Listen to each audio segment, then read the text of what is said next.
Hey guys, welcome to my channel. In this video, I'm going to show you how you can download MS Office in your PC for free.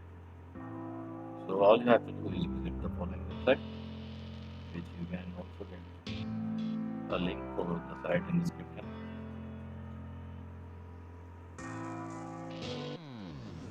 Once you go on the site, you can download MS Office for free. Just tap down. From there, you can get file or file. I have both Windows, I will choose both file. Just tap wait for 2 seconds here and start downloading the file.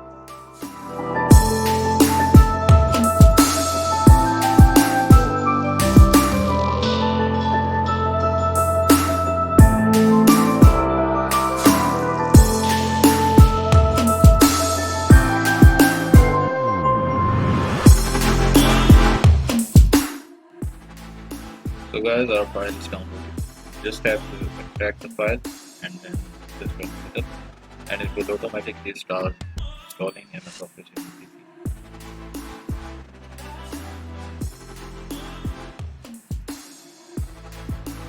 So there you can keep installing MS Office. Just have to wait here for a couple of minutes.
So guys, that's all in this video. Make sure to sub the channel and leave a thumbs up. Bye for now.